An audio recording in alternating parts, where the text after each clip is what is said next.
Bondoso Deus, somos gratos ao Senhor por estarmos reunidos outra vez. Chegamos a este lugar, como sempre, esperando que tenhamos a última oportunidade, não somente de virmos a este lugar, mas, quem sabe, seja o último sermão, seja o último hino, o último louvor, como se ouve cantar. Haverá uma oportunidade assim que encerrará todas as demais. Não sabemos se será este culto desta vez, mas como não sabemos disto, nós estamos nos preparando para que, se for, possamos estar identificados corretamente com a porção da tua bendita palavra para o fim de todas as coisas. São Pedro advertiu que perto está o fim de todas as coisas.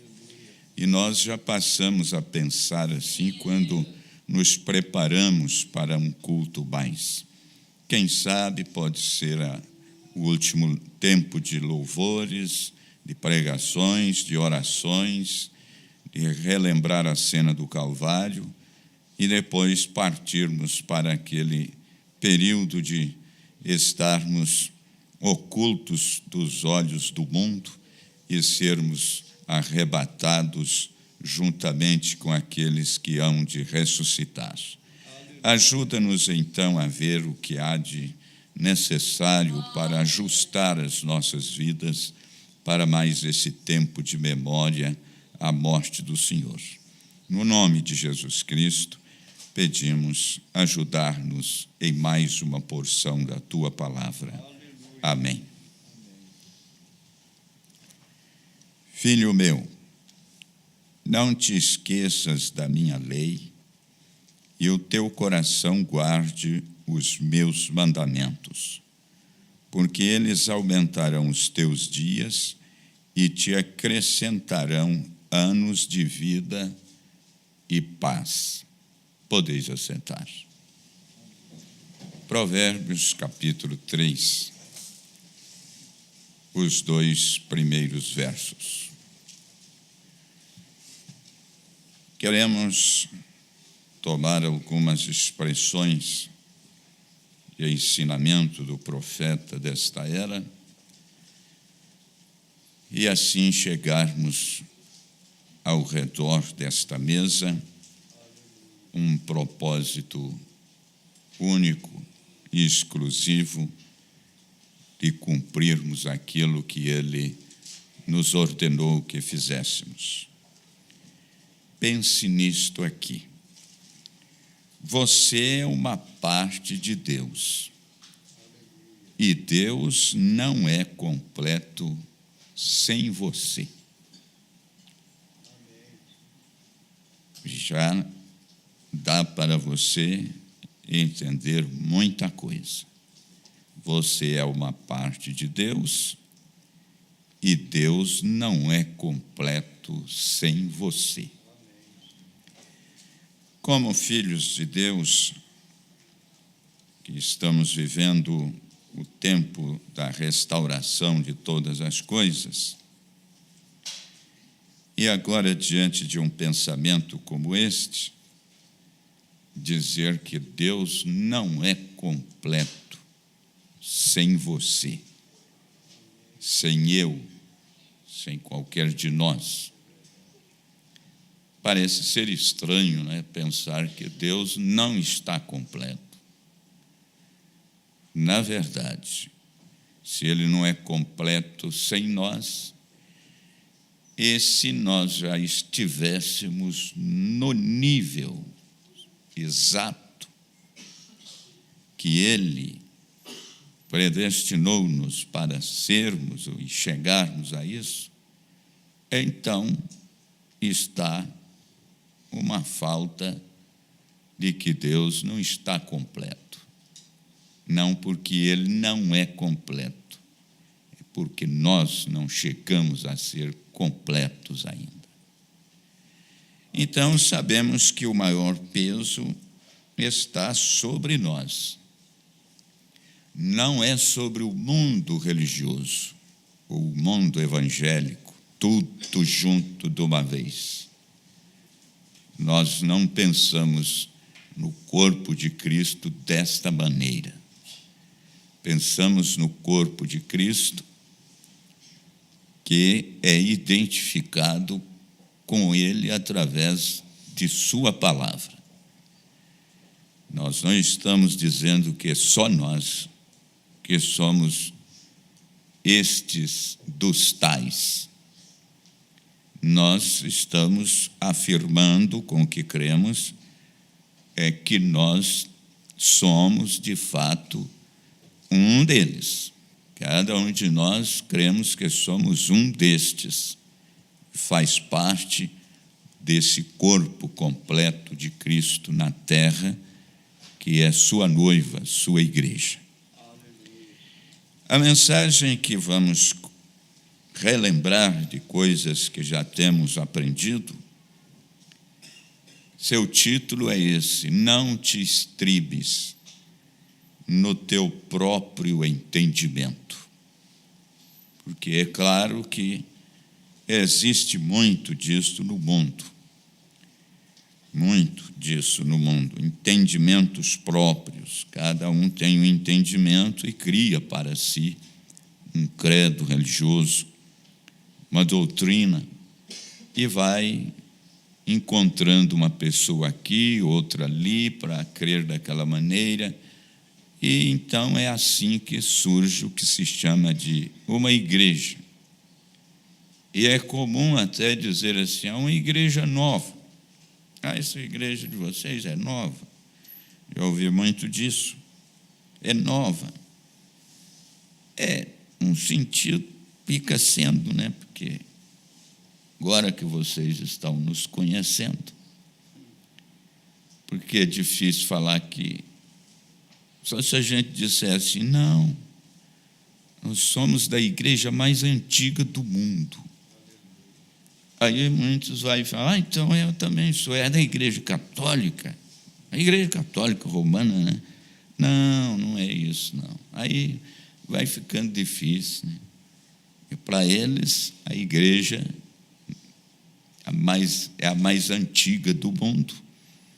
E segundo eles, né, a primeira igreja que surgiu no mundo.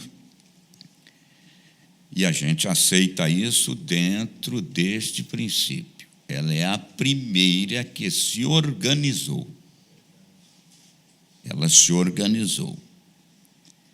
Para ela se organizar, ela empreendeu uma batalha contra aqueles que se tornaram opostos ao que ela criou de novo para fazer essa igreja. Lá naquele tempo, ela seria a igreja nova.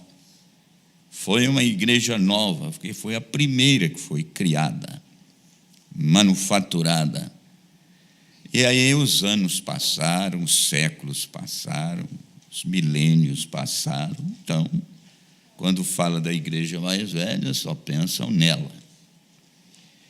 Mas não é esse o assunto propriamente dito que queremos estar tomando para chegarmos a esta posição. Não devemos estribar em nosso próprio entendimento.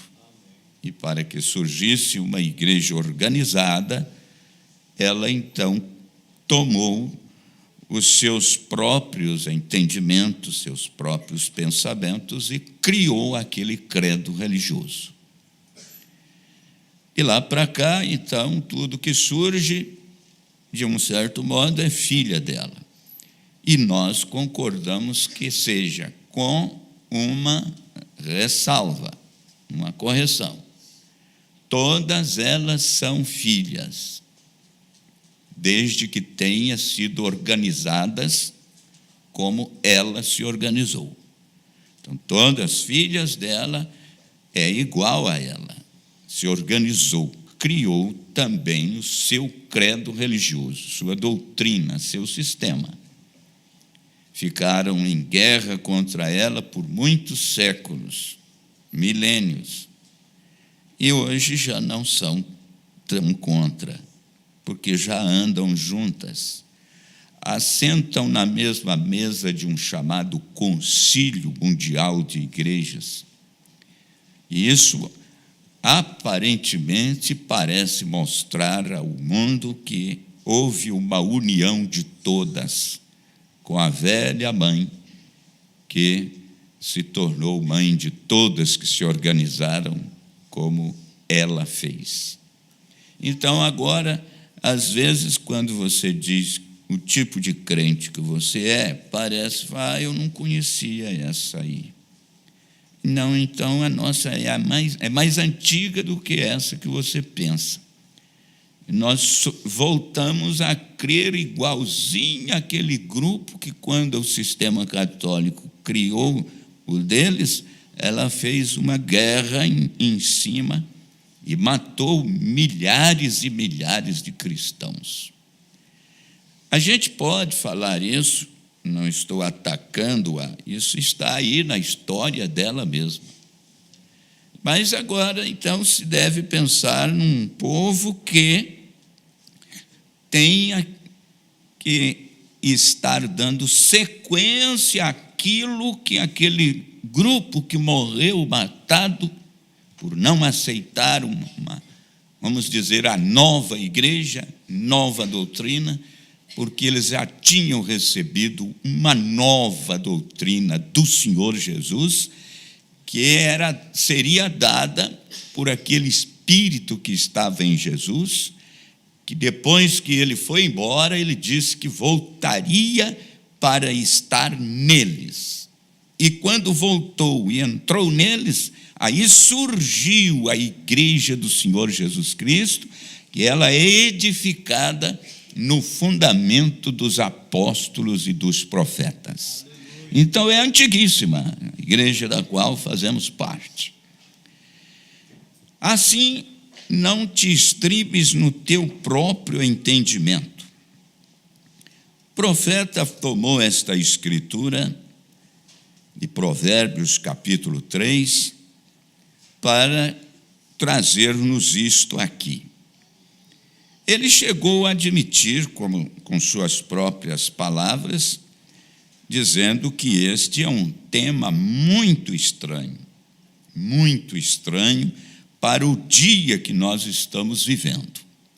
Ora, irmão Brana pregou isto em janeiro de 1965, ano da sua morte. E ele estava dizendo aqui, ele diz aqui, que isso era muito estranho para aquele dia. E estava pregando isso em 1965. Nós estamos agora já no ano de 2016. Tem bastante tempo depois desta mensagem. E ele disse, é um tema estranho. Por quê? A ênfase hoje é certamente colocada sobre a educação. E agora eu quero dizer, nós não defendemos a ignorância por opormos a educação. Opor a educação, que o profeta mostra que ela vem da ciência do bem e do mal, é uma coisa. Ser ignorante por não querer estudar, não querer adquirir desenvolvimento do intelecto para ter uma vida melhor aqui, falando da vida natural, ter um emprego melhor, uma profissão melhor, que lhe renda mais recompensas do que aquela só de lavrar a terra, e lavrar a terra daquele jeito, né, com a enxada, derrubar o mato, mais fino com a foice, as árvores mais grossas com o machado. Então, ter um pouquinho de conhecimento neste sentido foi bom, é bom, desde que vá nesta linha, sem tentar melhorar para si os mandamentos de Deus, por achar que é pesado, então tem um jeito mais técnico, religiosamente falando, que diz ser a mesma coisa. Aí é onde nós discordamos. Então, não é que defendemos a ignorância, não ir para a escola, não estudar, não aprender. Para isso, é bom. Você pode ter uma oportunidade de trabalho que lhe renda alguma coisa, com espaço para muitas outras que, se ficasse só lavrando a terra com a enxada, derrubando o mato com a foice e o machado. É isso. Então, essa evolução, neste sentido, é um resultado da inteligência dada por Deus mesmo, desde lá, para ser vivida no decorrer dos anos, dos séculos que passaram. Então, aqui está. Hoje, a ênfase hoje é certamente colocada sobre a educação e sobre o nosso próprio entendimento de coisas. Dia de aprendizado. Mas nós encontramos aqui que esta estranha afirmativa, como outras escrituras, ela tem seu lugar. E nós confiamos que Deus nos deixará ver onde é o lugar que podemos chegar e usar esta ciência, e ela é chamada de ciência do bem e do mal. Usarmos as coisas que contribuem para o nosso bem. Agora, é algo sério, é estranho dizer isso. Hoje, nós enviamos os nossos filhos à escola, não é? Nós não ignoramos isso. Para quê? Para ter entendimento. Agora, a Escritura está dizendo para os filhos de Deus não estribar no seu próprio entendimento.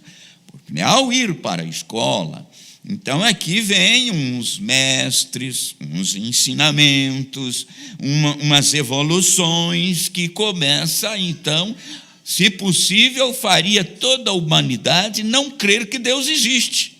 Aí é um extremo absurdo, não é? Como é que ficaria agora o mundo se conseguisse, o diabo tivesse conseguido fazer com que todo ser humano admitisse: esse Deus falado não existe. Ele não conseguiu desviar dos filhos de Deus os ensinamentos do próprio Deus, e prova a sua existência com a nossa própria vida, o nosso próprio fôlego, o respirar do ar que traz vida para o nosso organismo. Então, quando falamos de escola, de ir aprender e etc., é dentro desse limite aí, que não venha nos levar a romper com o Criador, a ponto de dizer: estudei tanto, entendi que Deus não existe. Não, este ser sobrenatural, ele é existente de si mesmo. Ele não tem começo, ele não tem fim, não existe mentalidade alguma em ser humano algum que venha conseguir provar a sua inexistência. Então, aqui ele está nos ensinando. Depois que eles concluem o curso do 1º grau, nós os enviamos ao curso de 2º grau, para um melhor entendimento de conhecimento, para a vida comum aqui. Quando isso vem para descrer-se na existência de um Deus e estar no submisso a seus mandamentos, é aonde nós repudiamos isso. Então, depois que eles terminam, algumas crianças são mesmo suficientemente afortunadas para ir à universidade. Está errado ir para a universidade? Não. E e passam através da universidade para completar sua educação e seu entendimento de conhecimento, o que eles pretendem, muitas vezes, para obter um emprego, né? É melhor se tem um pouco de estudo, alguma coisa. Se não faz isso, você vai penar. Isso é certo. Você tem que ter, no mínimo, um entendimento de nível de 2º grau, ou uma educação universitária, ou assim por diante. Até aqui, tudo de acordo, é vida natural para viver aqui. Agora, não podemos ficar preocupados só com a maneira melhor de viver a vida aqui e não cuidar de uma que Deus disse que é eterna. Ele disse: eu vos dou vida eterna. Nessa vida eterna, você não pode agarrar a essa vida natural e, através de conhecimento do seu intelecto, ir desenvolvendo e achar que isso aqui que é vida eterna, é isso. Não é isso aqui. Isso aqui não dá para ser nem comparado. É só para viver mais ou menos. Para começar, Deus botou limite no quanto de tempo temos que viver aqui embaixo. Ele começou com gente vivendo, o homem que mais viveu na Bíblia, acho que é Metusalém, 970 anos, parece. Oh, meu Deus do céu, quase 1000 anos para um homem só. Mas cadê mais? Onde está? Teve que terminar.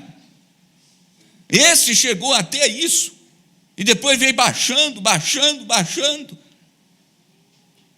até que houve um limite de até 120, agora está difícil encontrar as pessoas com 120 anos. E se encontra, está uma coisinha, né? Aí devagarzinho, de vez em quando tem que ser levado, carregado. É bom essa vida. Muitos deles ficam falando: já vivi demais, eu acho que se eu morresse era melhor. E tem aqueles que falam que não, né? Quando fala assim: Deus, descansa ela, descansa ele, ela fala: não, está querendo que eu descanse. Ela já sabe que descansar é dormir no Senhor. Não, espera aí. Quer ver? Essa educação é para viver mais ou menos esse tipo de vida aqui. Nós não estamos tratando da vida eterna. É algo sério. É viver eternamente. Serve a vida, o estudo aqui, para viver aqui embaixo um pouquinho melhor. O sábio Salomão ainda nos disse que não te estribes nisto, não no nosso próprio entendimento, não aprender destas coisas. Aqui a gente fica o seguinte: você vai meditar na mensagem ou na Bíblia, logo que você começa a pensar: será que a gente também não está cometendo alguns errozinhos entre nós mesmo com isso? Quando você vê alguma coisa não se acerta, a coisa não ajusta, e aquela mulher, aquele homem, aquela família, será que não é porque você está mesmo estribado só no seu entendimento? Não, meu marido pensa assim, mas eu penso desse jeito, e vai. E aí ele disse: não, minha mulher pensa assim, mas eu penso desse jeito. E eu tenho uma coisa: eu sou o cabeça, eu sou o que tem o cinto. Mas as mulheres também estão usando agora, né? Ela já pode virar e falar: eu também tenho o meu. Ela já pode estribar no cinto dela também, não, né? Lá atrás não tinha isso. Não tinha isso. Eu não sou tão antigo, né? Tem gente bem mais velha que eu. Mas a gente lembra lá atrás, quando era criança, não lembro muito desse negócio de cinto, não. As mulheres usavam vestido, arrumadinho, decente. Blusa, mas era blusa decente. Não tinha essa coiseira apertada, que quase que precisa de uma ajudar a outra, vestir aquilo. Aí sai igual sapato de salto alto. Querendo ou não, você vai ser meio insinuante. E aí fora eles falam que o sapato de salto alto é para isso. A doutrina que o diabo tem para sapato de salto alto é dizer que você andando com ele, você fica mais atraente. O seu caminhar remexe com o corpo de uma forma que atrai. Pode ser até não ter muita beleza, não, porque ainda que chama a atenção para ver que está meio esquisitona mesmo. Mas olha, agora se for bem atraente, aí é que aparece a insinuação. É estribar no seu próprio entendimento ou não é? Aí eu não entendo que é assim. Eu calço isso. O Branda viu uma visão lá, né? Parece que da noiva lá, uma mulher entrou na fila com um sapato de salto alto. E ela disse: olha, você não vai conseguir andar nesse caminho alto aí, não. Esse lugar estreito aí, você não vai conseguir. Não, dou conta sim. Olha, não, você não vai conseguir. Ela tentou, foi até um pouco, deu uma rodopiada lá e caiu no despenhadeiro. O sapato de salto alto foi grudado nos mesmos pés. Mas foi ele que fez com que ela caísse. Quer dizer, são coisas, né? Será que não temos muitos de nós estribados nos nossos próprios entendimentos? Seja de uma coisa ou de outra, estou falando dessas comuns e naturais aqui. Mas tem coisa que você fica, puxa vida, por que nós não chegamos a certa conclusão logo? E muda o pensamento. Não estamos fazendo isso? E ele disse: não aprender demais destas coisas, porque nós nos perguntamos o motivo pelo qual ele nos diria tal coisa como essa. É porque nosso moderno entendimento é usualmente a sabedoria do homem, a qual é contrária à palavra de Deus. E eu penso que é isto que Salomão estava tentando aconselhar a seus filhos. Não era para ser iletrados, quer dizer, analfabetos, não era isso. Iletrados, mas não se estribar em seu próprio entendimento. Quando você vai adquirindo bastante conhecimento, fique sabendo disso, cuidado.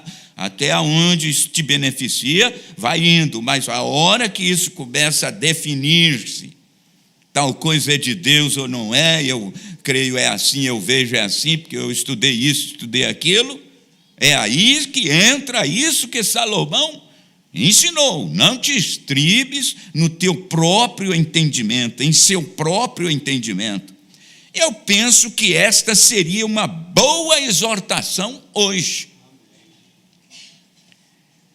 Se nós disséssemos a nossos filhos e aos filhos de Deus que está tudo bem ter uma educação, não há nada contra isto, mas quando essa educação é contrária à palavra de Deus, então estribe-se na palavra e deixe sua educação ir-se. Está vendo? Por causa da palavra Deus, vida eterna. Quando essa condição da vida aqui, que vai melhorando, mesmo pelos estudos, vai te encaminhando para distanciar do que é verdadeiro, então faça uma opção de ficar com a palavra de Deus. A educação sustentará e lhe dará um bom emprego, provavelmente, lhe dará uma boa posição entre pessoas intelectuais, mas isso está bem. O que provavelmente será uma grande ajuda para você, ajudá-lo-á em suas finanças. Tudo que vai depender, você vai depender de usar aqui mesmo e que vai ficar aqui mesmo. Sua subsistência ajudará muito. Talvez fará a vida um pouco melhor para você. Mas lembre-se de uma coisa: meu filho, você tem que morrer. Tem que morrer. Não importa quanta educação você tenha, quanta cultura você é capaz de acumular, você ainda tem que encarar a morte. A morte, porque está escrito que o homem tem que morrer e depois disso vem o julgamento. A maioria das pessoas que caminham pela educação, por um meio de viver melhor aqui, faz tudo para ficar camuflado isso em suas mentes. Não, eu cresço, enriqueço, fica bens para minha família, tudo, e vai viver bem, e vão conseguir uma vida melhor, mais agradável, e etc. Só que tem que admitir, pode avançar o quanto você conseguir com sua educação, mas a morte você não livra. E outra coisa, você tem que encarar o julgamento. Não tem educação alta, de primeira linha, que se você entrar por ela, não vai ter que ser julgado, que vai. E não morre, porque morre. E Deus, quando a morte não é tão má, mas o que é ruim da morte é que você, depois dela, vai ter que encarar o julgamento. Essa é que é a parte ruim da vida. Porque você vive ela, termina ela e tem esse dito julgamento. Isto vai te determinar para onde é que vai. Aonde é que vai? Se você vai ter que voltar para o lugar de onde saiu. Mas eu saí de Deus, eu vim de Deus. Mas se você não está fazendo a vontade de Deus, como é que você vai provar que é de Deus? Para ser de Deus, você nasce aqui igualzinho o que não é de Deus. Vem por via sexual, entre o seu pai e sua mãe. E por isso todos que nascem caminham para essa morte física aqui. E ainda tem que comparecer a um julgamento. Agora, então você vê, a parte ruim é essa, é ter que encarar o julgamento. E Deus não lhe irá perguntar quanta instrução você tinha quando você estava aqui na terra. Quantos diplomas você conseguiu?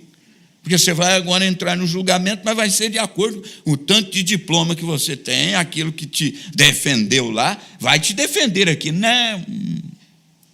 Quando chega lá o pobre que nunca estudou nada, viveu sem saber ler, sem saber escrever, e viveu a vida dele aqui, vai chegar lá, tem que encarar o julgamento, e o outro que recebeu tanto diploma, tanta coisa, não tem como fazer sua defesa melhor que aquele que não sabe de nada. O seu ensinador espiritual, seu guia espiritual aqui, deve ser o Espírito Santo, esse seu líder tem este Espírito Santo e está lhes ensinando estas coisas dessa maneira que o Espírito Santo ensina, então você está bem, você está seguro, mas está ensinando assim? Pelas características do que você está ouvindo aqui, você sabe que essa sua religião aí, que está pensando uma vida por aqui, não tem nenhuma preparação para te dar. Quanto a se chegar a esse julgamento, qual é a sua saída? De que maneira você sairá bem no julgamento? E Deus não lhe irá perguntar quanta instrução você tinha quando você estava aqui na terra, quanto conhecimento você acumulou, não vai interessar nada lá, mas pode adquirir isso por aqui, mas não deixa de adquirir esse poder, esse discernimento de não estribar no seu próprio entendimento. Faça uma opção pelo entendimento de Deus. Amém. Sacrifica isso que parece ser bom aqui, mas não vai ser bom lá, não te colocará lá. você tenha seu título de bacharel, de artes, ou qualquer que seja o diploma que você possa ter tido, mesmo como um ministro, isso não vai ser requerido de você nem de mim. Será, porém, requerido de você o que você fez acerca do entendimento da palavra de Deus. Isso é o que pode ser que você vai ter que encarar lá. O que você fez com a palavra de Deus? E que tipo de vida você viveu com ela, na mão, em sua casa. Aqui é onde a exigência vem, por causa disto. Sua educação é ótima, já falamos a respeito, é ótima, mas a palavra de Deus é vida. Amém. A educação é ótima, mas a palavra de Deus é vida. Minha palavra é vida, disse Deus, e sabê-la é vida. E ele disse: conhecei-o. Ele é a palavra. Assim você só poderá conhecê-lo pela palavra, porque ele é a palavra, e esta é a única maneira como você o conhecerá, através de sua palavra. A palavra falada por Jesus. Ele disse para segui-lo: eu sou o caminho, a verdade e a vida, ninguém vem ao Pai a não ser por mim. Aprendei de mim, que sou manso e humilde de coração, e encontrareis descansos para as vossas almas. Olha aí o verdadeiro sábado se apresentando para todo ser humano. Ter esse descanso. Alguém poderia subir e dizer assim: isto é Deus, ou aquilo é Deus, ou isto é Deus, ou isto é certo, e aquilo é certo. Mas voltemos-nos à palavra, a qual é a verdade. E a palavra é simplesmente a estrela polar. É uma estrela verdadeira. Não importa de que maneira o mundo esteja flutuando. A coisa está aí, a obra da criação de Deus. E criou essas estrelas, essas constelações, essas galáxias. E eles têm comportamentos lá. Umas que ficam mudando de lugar para lá e para cá. Mas é estrela, mas espera aí. Você vai ter que ser dirigido por uma que seja firme. E como é que você vai sair quando você se perde, e à noite o céu está límpido e estrelado e tudo, mas não tem o sol, e você tem que saber como se orientar? Pode se orientar pelas estrelas, porque tem aquelas que estão lá posicionadas. Essa estrela polar é a chamada estrela do norte, não muda, ela é constante lá. Outras dão uma mexida, mas essas não. Jesus é chamado de estrela da manhã. Aleluia. Veio um ser divino, eterno, em forma humana, no nosso meio, no meio dos humanos, e deixou-nos uma Bíblia completa. Quando ele veio, ele completou toda a palavra de Deus. É o mesmo Deus que se fez carne e habitou entre nós. Nós precisamos de uma classe de ensinamento que produza esse tipo de fé. Porque sem fé é impossível agradar a Deus. É uma estrela verdadeira, não importa de que maneira o mundo esteja flutuando. Aquela estrela polar está centrada com a terra. Você posiciona seu compasso para a estrela polar. Está sempre no centro da terra. Outras estrelas flutuam ao redor com o mundo, mas a estrela polar permanece estável. Aleluia. Está lá. Por que as outras se movem? E vai ter alguém que quer ser daquele jeito, aqui embaixo. Agora, o compasso é o Espírito Santo. seu posto de ancoragem seria a estrela polar, assim. O Espírito Santo sempre apontará na direção da palavra. O Espírito Santo nunca irá guiá-lo a nada mais a não ser a palavra de Deus. Deste modo, como poderia um homem aceitar um credo quando isto é contrário à palavra, o credo contrário à palavra de Deus? Aí você ficar confiado naquilo. E então ainda dizer que ele tem o Espírito Santo. O Espírito Santo irá apontá-lo para fora daquilo. É necessário o Espírito Santo para apontá-lo para a palavra. Por quê? Porque ele é a palavra. Ele é a palavra. Ele pode somente... É como o magnético no compasso. Está posicionado somente na direção do Polo Norte. Só em direção do Polo Norte. Exatamente aí. Ele está posicionado desta maneira, no Polo Norte. É uma coisa segura mesmo, estar posicionado num ponto que é seguro ficar ali. Essa é a única maneira em que isto pode atrair.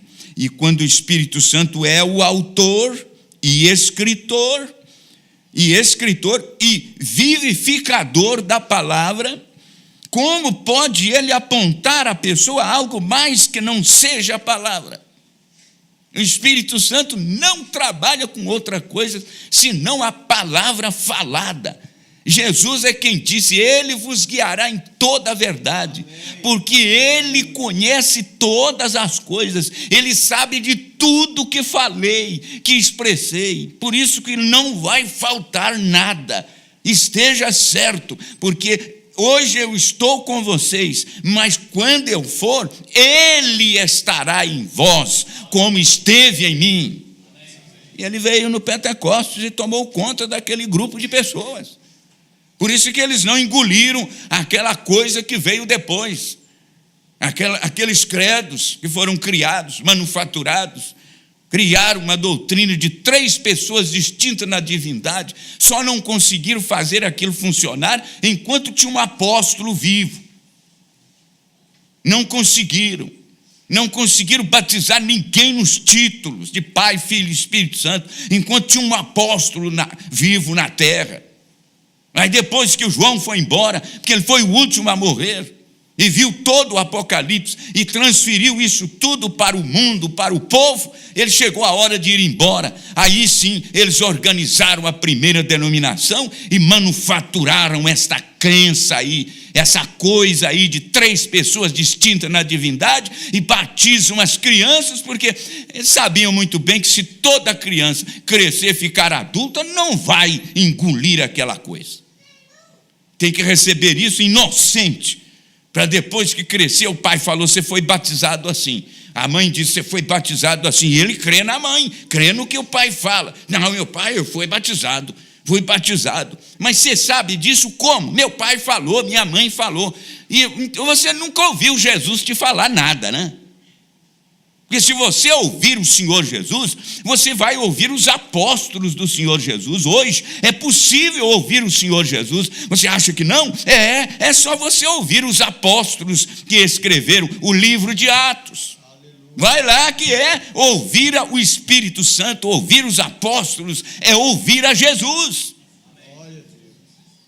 Agora você está sendo guiado por alguém que guiou o teu pai nessa coisa errada, e se apela para o teu pai, ele aprendeu do seu avô, apela com o seu avô, você aprendeu do tatara, atrás. Então o negócio é: chegou-vos ao conhecimento de que a palavra se fez carne e habitou entre nós. E isso foi o Senhor Jesus Cristo, a encarnação de Deus. Veio mesmo por uma virgem, uma donzela que achou-se graça diante de Deus, e ele desceu sobre ela um giz de vida, e ela reuniu os elementos da terra para formar a massa corpórea, e um dia deu à luz, e ele disse: chama ele de Jesus, porque ele salvará o seu povo dos seus pecados.